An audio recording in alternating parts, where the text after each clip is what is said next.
इस शख्स को गौर से देख लीजिए। शक्ल से पढ़ा लिखा इंसान और जीनियस लोगों से ज्यादा आईक्यू लेवल। लेकिन इस शख्स ने अपने दिमाग का इस्तेमाल गलत जगह किया। अब सलाखों के पीछे वो अपनी मौत का इंतजार कर रहा है, क्योंकि ये अमेरिका के सबसे खूंखार सीरियल किलर्स में से एक है, जिसके जुर्म की दास्तान से आज भी पूरी दुनिया सिहर उठती है। एक ऐसा समलैंगिक शैतान जिसे नौजवानों की लाश से बलात्कार करने की थी अजीब लत। एक ऐसा वहसी जो पहले पिस्तौल से उड़ाता था युवकों का सिर, फिर उसके पैट्रिक किर्नी नौजवानों की हत्या कर उसकी लाश के साथ शारीरिक संबंध तो बनाता ही था, साथ ही उसके शव के साथ मारपीट भी करता था। अपनी हवस को पूरा करने के बाद उसे इतना गुस्सा आता था कि वो बेरहमी से पीटने के बाद अपने शिकार की लाश को टुकड़ों में तब्दील कर देता था और फिर टुकड़ों में बटी लाश को ठिकाने लगा देता था। अपने दबे हुए गुस्से को मिटाने के लिए मरे हुए अपने शिकार की लाश की वो पिटाई भी करता था। वो खासकर ऐसे नौजवानों को अपना शिकार बनाता था जिनकी शक्लें उसके बचपन के दोस्तों से मिलती थी, जिन्होंने बचपन में उसे प्रताड़ित किया था। आखिर तारीख 18 मार्च 1977, जगह लॉस एंजलिस, अमेरिका के लॉस एंजलिस का रेगिस्तान वाला इलाका। यहाँ एक मुसाफिर को गिद्धों का झुंड दिखाई देता है जो किसी जानवर का मांस खा रहे थे। जब मुसाफिर एक गिद्ध की चोंच में एक मानव खोपड़ी देखता है तो समझ जाता है कि ये शव किसी जानवर का नहीं बल्कि इंसान का है। मुसाफिर की सूचना पर पुलिस मौका वारदात पर पहुंचती है, जहां उन्हें एक लड़के की शत विक्षत लाश मिलती है। लाश की जेब से कॉलेज का एक आई कार्ड मिलता है, जिससे शिनाख्त होती है कि लाश 17 साल के जॉन ओटिस लामे की है। लामे 3 मार्च 1977 को घर से लापता हो गया था। लाश मिलने के बाद पुलिस लामे के माता पिता को खबर करती है। उनके बेटे की लाश बरामद हो गई है। जॉन लामे के शव को पोस्टमार्टम के लिए भेजा जाता है और हत्या की छानबीन शुरू होती है। तफ्तीश के दौरान पता चलता है कि लामे 13 मार्च 1977 को अपने घर से लापता हुआ था।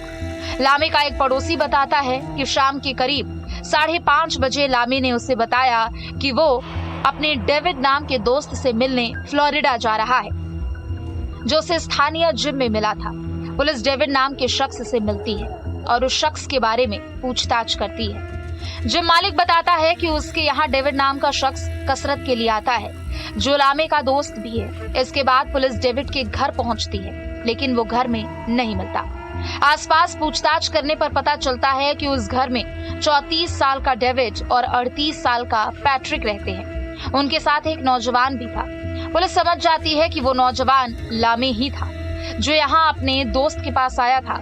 जब डेविड और पैट्रिक को पता चलता है कि पुलिस उनके पीछे है, तो वो शहर छोड़कर भाग जाते हैं।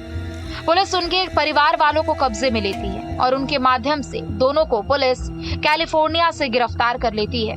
पूछताछ में पैट्रिक बताता है कि उसने ही लामे की हत्या की है, इसमें डेविड का कोई हाथ नहीं है। पैट्रिक गिरफ्तारी के बाद मनोचिकित्सकों ने जब पैट्रिक के दिमागी संतुलन की जांच की तो उसमें उन्होंने पाया कि वो कोई मनोरोगी नहीं था, बल्कि उसका आईक्यू लेवल किसी भी आम इंसान से कहीं भी ज़्यादा था। एक जीनियस के इतने खौफनाक जुर्म से अदालत में बैठा जज भी कांप उठा। फिर उसके गुनाहों का हिसाब हुआ। क्योंकि पैट्रिक ने खुद अपना जुर्म कबूल कर लिया था, इसलिए जज ने उसे सजाए मौत की सजा तो नहीं दी, बल्कि उसे ताउम्र कैद की सजा सुनाई गई। एक मनोचिकित्सक जिसने किर्नी का इंटरव्यू लिया, उसने बताया कि उसका आईक्यू 180 है। ये वो लेवल है जो किसी भी व्यक्ति को जीनियस बनाता है। फिलहाल एक अर्थशास्त्री मनाहेल थाबिट है जो एकमात्र जीवित जीनियस है। उनका भी 168 का आईक्यू लेवल है, यानी कि इस हत्यारे का आईक्यू अर्थशास्त्री मनाहेल थाबिट से 12 पॉइंट ज्यादा है। पैट्रिक किर्नी ने कुल 28 लोगों की हत्या का जुर्म स्वीकारा, बाद में 7 और हत्याओं को स्वीकारा। सजाए मौत से बचने के लिए वो अपना दोष कबूल करने में सहमत हो गया। अदालत ने किर्नी को आजीवन कारावास की सजा सुनाई। पैट्रिक किमरी के शैतान बनने की वजह उसके बचपन में ही छिपी थी। किशोरावस्था में उसके साथ पढ़ने वाले दोस्तों की प्रताड़ना और उसका समलैंगिक होना उसके सीरियल किलर होने की सबसे बड़ी वजह थी।